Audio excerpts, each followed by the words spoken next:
Hello students, आज के इस वीडियो में हम एक बहुत इंपॉर्टेंट टॉपिक केमिकल सिंबल्स को स्टडी करने वाले हैं। अगर एक बार आपको सारे एलिमेंट्स के सिंबल्स याद हो जाते हैं तो आप बहुत ही आसानी से आगे केमिस्ट्री को तैयार कर सकते हो।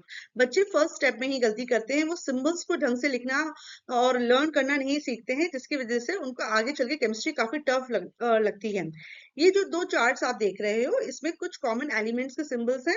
10th तक की केमिस्ट्री में यही सिंबल्स बार बार इस्तेमाल होते हैं, तो एक बार आपने ये दोनों चार्ट तैयार कर लिए तो आगे आपको जो नेक्स्ट वैलेंसीज आप सीखेंगे, रेडिकल्स वगैरह सीखेंगे या केमिकल इक्वेशन लिखना सीखेंगे, वो बहुत आसान हो जाएगी। तो चलिए आज हम समझते हैं कि केमिकल सिंबल्स को किस तरीके से लिखते हैं, क्या रूल्स फॉलो करते हैं। इसको समझने के पहले थोड़ी सी इसकी हिस्ट्री में जाते हैं कि किस तरीके से केमिकल इक्वेशन का इवोल्यूशन हुआ। केमिस्ट्री में एलिमेंट्स को रिप्रेजेंट करने का सफर डाल्टन ने शुरू किया था। ठीक है, और इसको आगे बढ़ाया था बर्जीलियस ने। डाल्टन ने जो सिंबल्स यूज किए थे उसके तरीके को पिक्टोग्राफिक मेथड कहते हैं। 1808 में जॉन डाल्टन एक पहले साइंटिस्ट थे जिन्होंने एलिमेंट्स को सिंबल देने का एक सिस्टमैटिक तरीका निकाला था। डाल्टन ने सर्कल्स का यूज किया और उनके अंदर अलग अलग डिजाइन बनाए, जैसे कि आप इस टेबल में देख रहे हो कि हर एलिमेंट को रिप्रेजेंट करने के लिए एक सिंबल है और सिंबल उन्होंने सर्कल के रूप में दिए बनाए हैं और हर सर्कल में अलग अलग डिजाइन है। जैसे हाइड्रोजन में आप देख रहे हो एक सर्कल है और बीच में डॉट है ना। उसी तरह के ऑक्सीजन में देख रहे हो एक खाली सर्कल है, कार्बन में देख रहे हो एक पूरा भरा हुआ सर्कल है ना। तो इसी तरीके से उनको सर्कल का यूज करके इन्होंने अलग अलग एलिमेंट्स को का सिंबल बनाया। लेकिन जैसे आप देख रहे हो कि इसका कुछ ड्रॉबैक था, कमी थी। क्यों? क्योंकि ये सिंबल्स ड्रॉ करना बहुत मुश्किल और टाइम टेकिंग था। जब एलिमेंट्स की संख्या बढ़ने लगी तो इतने सारे डिजाइन्स याद रखना इम्पॉसिबल हो गया, तो जिसकी वजह से ये डाल्टन का जो पिक्टोग्राफिक मेथड था इसको डिस्कार्ड करना पड़ा। नेक्स्ट इसके बाद आई बर्जीलियस। इन्होंने मॉडर्न अल्फाबेट मेथड निकाला, जिसके हिसाब से इन्होंने क्या किया, एलिमेंट्स के सिंबल दिए। डाल्टन्स के ड्राइंग वाली मुश्किल को खत्म करने के लिए बर्जीलियस ने 1813 में एक नया सिस्टम दिया और उन्होंने कहा कि सिंबल्स को अल्फाबेट्स या लेटर से रिप्रेजेंट करना चाहिए। आइडिया क्या था? एलिमेंट के इंग्लिश या लैटिन नाम का यूज करके सिंबल्स बनाना। ठीक है, तो ये सिस्टम इतना इजी और लॉजिकल था कि आज भी पूरी दुनिया इसी को फॉलो करती है। जैसे आप टेबल देख रहे हो, इसमें बहुत सारे जो एलिमेंट्स हैं उनके या तो लैटिन नेम के हिसाब से उनका सिंबल आया है या उनके इंग्लिश नेम के हिसाब से। जैसे कि यहाँ पे आप देख रहे हो ऑक्सीजन। ऑक्सीजन एक इंग्लिश नेम है और इसका फर्स्ट लेटर ओ है, तो ओ ही इसका सिंबल बन गया। ठीक है, उसी तरीके से हाइड्रोजन। हाइड्रोजन एक इंग्लिश नेम है और इसका फर्स्ट लेटर एच है, तो हाइड्रोजन का सिंबल एच हो गया। कार्बन इंग्लिश नेम है और इसका फर्स्ट लेटर सी है, इसलिए कार्बन का जो सिंबल हो गया सी हो गया। लेकिन जैसे आप इस टेबल में देख रहे हो, इसमें कुछ एलिमेंट्स हैं जिनका जो सिंबल है वो उनके लैटिन नेम से आया है। जैसे गोल्ड ऑरम कहलाता है लैटिन भाषा में, इसलिए इसका सिंबल गोल्ड का जी ना होके ए यू हुआ। उसी तरह के सिल्वर, जिसको लैटिन भाषा में अर्जेंटम कहते हैं, इसका सिंबल एस ना होके एजी हुआ, क्योंकि लैटिन भाषा में इसको अर्जेंटम कहते हैं, तो अर्जेंटम से इन्होंने एजी सिंबल यूज किया। तो इस तरीके से ये 11 कॉमन एलिमेंट्स हैं जिनका जो नाम है वो लैटिन नेम के हिसाब से है। बाद में भी ये टेबल मैं आपको शो करूंगी और ये टेबल आपको अच्छे से लर्न करना है। बहुत सारे आईसीएससी में क्वेश्चंस इसी टेबल पे बनते हैं और बच्चे कंफ्यूज हो आते हैं। वो पूछते हैं सोडियम का सिंबल क्या है। अधिकतर बच्चे सोडियम का सिंबल एसओ लिख देते हैं या एस लिख के आ जाते हैं या एसडी लिख देते हैं, जबकि सोडियम का सिंबल जो है वो लैटिन भाषा नेट्रियम से बना है और इसलिए सोडियम का सिंबल एसओ या एस नहीं है, जबकि Na है। उसी तरीके से आयरन का सिंबल आई या आई आर नहीं होके Fe है, क्योंकि ये लैटिन भाषा फेरम से आया है। लैटिन में आयरन को फेरम कहते हैं, इसलिए इसका सिंबल क्या है, Fe है। तो ये बहुत इंपॉर्टेंट टॉपिक है। ये लैटिन नेम्स आपको इन 11 एलिमेंट्स के याद रखने पड़ेंगे, ताकि अगर क्वेश्चन आता है तो आप उसके सिंबल्स को बहुत ही आसानी से लिख दें। ठीक है, अच्छा, सबसे पहले हम समझते हैं कि आखिर केमिकल सिंबल है क्या। केमिकल सिंबल कुछ नहीं है, शॉर्ट हैंड रिप्रेजेंटेशन है किसी भी एलिमेंट का। तो बार बार आप पूरा हाइड्रोजन नाम लिख रहे हो, इससे अच्छा आप उसका सिर्फ सिंबल लिख दो एच, तो पता चल जाएगा आप हाइड्रोजन बोल रहे हो। या आपको कार्बन लिखना है तो पूरा CARBON कार्बन ना लिख के आपने सी अकेले लिख दिया, तो समझ में आता है आप कार्बन के बारे में बात कर रहे हैं। केमिकल सिंबल किसी भी एलिमेंट का शॉर्ट हैंड रिप्रेजेंटेशन होता है। किसी भी सिंबल को लिखने के लिए कुछ रूल्स हमको फॉलो करने पड़ते हैं।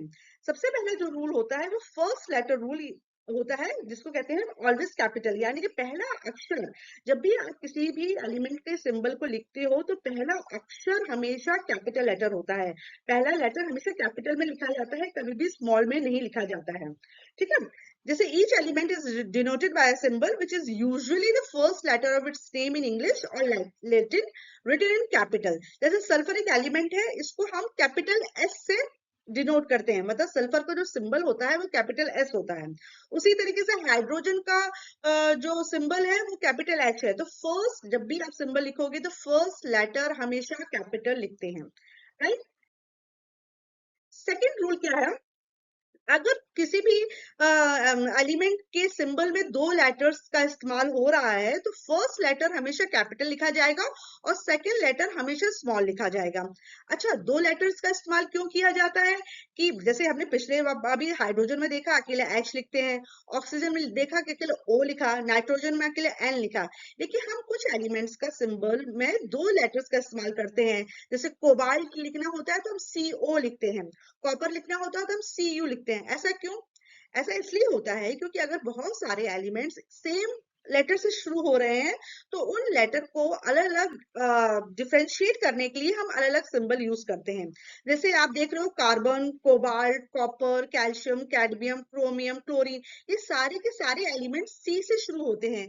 तो हम इन सबका सिंबल हम सी तो लिख नहीं सकते, तो इन सबको डिफरेंशिएट करने के लिए हमने दो लेटर का इस्तेमाल किया। तो अगर कार्बन को सी से रिप्रेजेंट कर दिया फर्स्ट लेटर से, कोबाल्ट को हम CO से रिप्रेजेंट किया, लेकिन इसमें ध्यान रखेंगे जब भी हम टू लेटर्स का इस्तेमाल करेंगे तो पहला लेटर हमारा कैपिटल होगा और दूसरा वाला लेटर हमेशा हमारा स्मॉल होगा। ठीक उसी तरीके से कॉपर को रिप्रेजेंट करने के लिए Cu लिया है। क्यों CO नहीं लेके Cu लिया है? क्यों? क्योंकि कॉपर को लैटिन भाषा में क्यूप्रम कहते हैं, इसलिए क्यूप्रम का जो Cu है वो Cu यहाँ आ गया और हमने इसको रिप्रेजेंट कर दिया। याद रखो, पहला लेटर कैपिटल रहेगा, नेक्स्ट लेटर जो होगा वो स्मॉल में रहेगा। अगर दोनों लेटर्स आपने कैपिटल लिखे हैं तो आपका सिंबल गलत माना जाएगा। ये गलती आप कभी मत करिएगा। अगर दो लेटर्स सिंबल में दो लेटर्स हैं तो फर्स्ट लेटर हमेशा कैपिटल लिखना और नेक्स्ट लेटर को हमेशा स्मॉल में लिखना। उसी तरीके से कैल्शियम का जो सिंबल होता है वो कैपिटल C और स्मॉल a यानी कि Ca होता है। कैडमियम का CD होता है, क्रोमियम का Cr होता है और क्लोरीन का Cl होता है। तो इस प्रकार से ये सारे ही नाम का फर्स्ट लेटर C से है, सारे ही एलिमेंट्स का फर्स्ट लेटर C है, लेकिन हमने उनके सिंबल को डिफरेंशिएट कर दिया, एक को C बोल दिया, एक को CO, एक को Cu, फिर Ca, CD, Cr और Cl। तो इस तरीके से हम बहुत ही आसानी से हर एलिमेंट का सिंबल आइडेंटिफाई कर लेते हैं। हर एलिमेंट का जो सिंबल होता है वो यूनिक होता है। ठीक है, नेक्स्ट क्या है, आपको ये भी जैसे मैंने बोला कि आपको याद रखना है, अगर दो लेटर्स का इस्तेमाल हुआ है तो फर्स्ट लेटर कैपिटल होगा और नेक्स्ट लेटर स्मॉल होगा। ये क्वेश्चन एग्जाम में आ जाता है कि अगर आपने कैपिटल C और स्मॉल ओ लिखा है और कैपिटल C और कैपिटल O लिखा है तो क्या दोनों का मतलब एक ही है? तो नहीं, बिल्कुल नहीं। अगर आपने कैपिटल C और स्मॉल O लिखा है इसका मतलब है कि ये कोबाल्ट है, लेकिन अगर आपने दोनों ही लेटर्स को कैपिटल में लिख दिया है यानी कि फिर ये CO यानी क्या बन जाएगा, ये कार्बन मोनोऑक्साइड बन जाएगा। तो इसलिए आपको बार बार बता रहे हैं कि आपको रूल फॉलो करना है। अगर आपके एलिमेंट के सिंबल में सिर्फ एक लेटर आता है तो सिर्फ कैपिटल लेटर का इस्तेमाल करो, और अगर आपके सिंबल में दो लेटर्स आते हैं तो फर्स्ट लेटर को कैपिटल में लिखो और नेक्स्ट लेटर को स्मॉल में ही लिखो, नहीं तो मतलब बदल जाएगा। जैसे कि इस केस में कैपिटल C और स्मॉल O लिखोगे तो कोबाल्ट कहलाएगा और दोनों को कैपिटल में लिख दोगे तो फिर वो एक कंपाउंड कार्बन मोनोऑक्साइड कहलाएगा। इस चीज को ध्यान रखना, इसका क्वेश्चन आता है। नेक्स्ट है, तो ये कुछ कॉमन एलिमेंट्स के सिंबल्स हैं, तो जल्दी से हम देख लेते हैं। मैग्नीशियम को हम Mg लिखते हैं, तो आप देख रहे हो ना कि फर्स्ट लेटर कैपिटल है और सेकंड लेटर स्मॉल है। सारे केस में आप देखो फर्स्ट लेटर कैपिटल है और सेकंड लेटर स्मॉल है ना। तो जहां पे भी हमने दो लेटर्स का इस्तेमाल किया है तो फर्स्ट लेटर कैपिटल है। तो मैग्नीशियम का सिंबल क्या है? Mg। Aluminium Al, Ca for calcium, Cr for chromium, Mn for manganese. Magnesium को Mg से कहते हैं जबकि मैंगनीज को Mn से रिप्रेजेंट किया जाता है। तो ये सिंबल्स आपको बाय हार्ट लर्न करने हैं। कोबाल्ट का सिंबल है Co, निकल Na, Zn for zinc, Ag for silver. क्यों? क्योंकि Ag सिल्वर को लैटिन में हम अर्जेंटम कहते हैं, इसलिए से लैटिन भाषा से इसका सिंबल आया है Ag।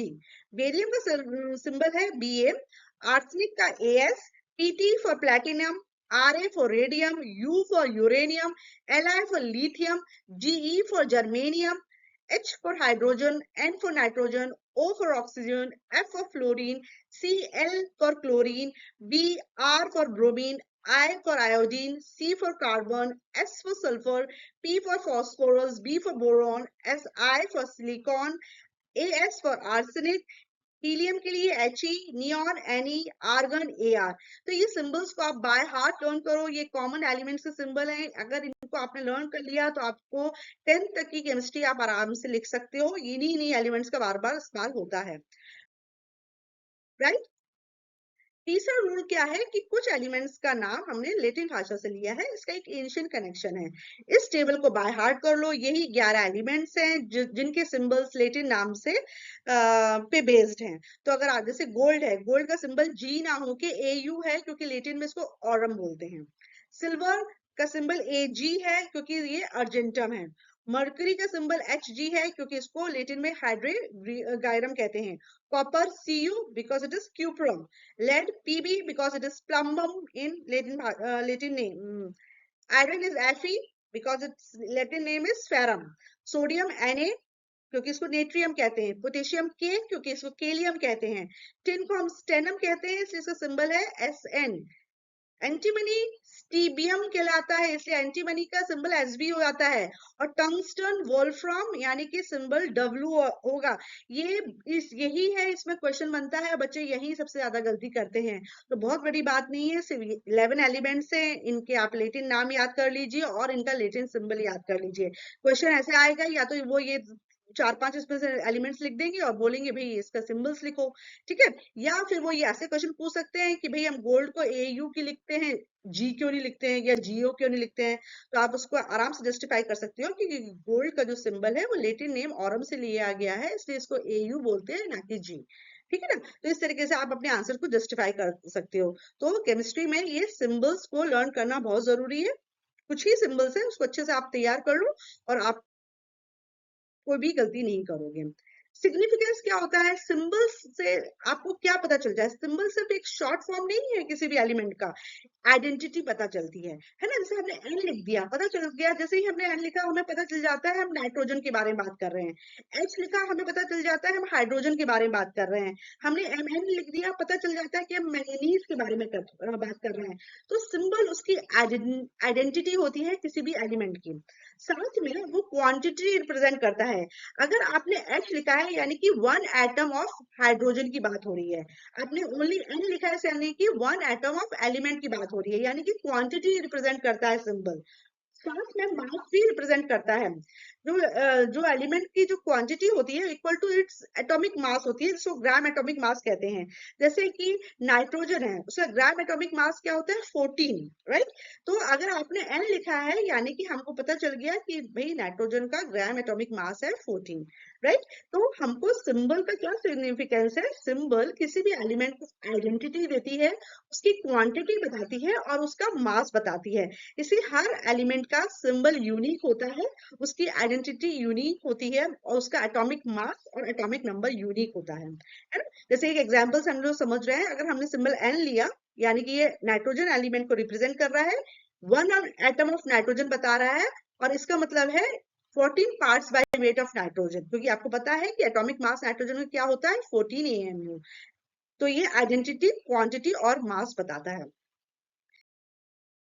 जो कॉमन मिस्टेक्स बच्चे करते हैं एग्जाम में सिंबल्स को लिखते वक्त, वो क्या होता है कि never write both letters in capital, है ना। जैसे मैंने अभी पहले भी स्लाइड में आपको बताया कि अगर आपने एक कैपिटल एक स्मॉल लिखा CO तो ये कोबाल्ट कहलाएगा। अगर आपने दोनों कैपिटल लिख दिए CO तो फिर कोबाल्ट नहीं, ये कार्बन मोनोऑक्साइड बन जाएगा। तो दोनों लेटर्स को कैपिटल मत लिखो, सिर्फ फर्स्ट लेटर को कैपिटल लिखते हैं, नेक्स्ट लेटर को स्मॉल में लिखते हैं। नेक्स्ट जो गलती बच्चे करते हैं वो क्या करते हैं, वो स्मॉल लेटर का इस्तेमाल कर देते हैं फर्स्ट लेटर में, मतलब हाइड्रोजन को कैपिटल H ना लिख के स्मॉल h लिख देते हैं। तो यहाँ पे भी उनका सिंबल गलत हो जाता है। हमको रूल नंबर 1 याद रखना है, हमेशा फर्स्ट लेटर कैपिटल में ही लिखा जाता है। तो हाइड्रोजन का सिंबल कैपिटल H होगा, स्मॉल h नहीं होगा। उसी तरीके का सोडियम को अगर आप लिखोगे तो फर्स्ट लेटर कैपिटल होगा, तो कैपिटल N A का सिंबल होगा, स्मॉल Na या स्मॉल n कैपिटल A का सिंबल नहीं होगा। तो ये छोटी छोटी गलतियां हैं, आप मत करो। तो आप इसमें पूरे मार्क्स स्कोर कर लोगे। आई होप ये टॉपिक आपको अच्छे से क्लियर हो गया होगा।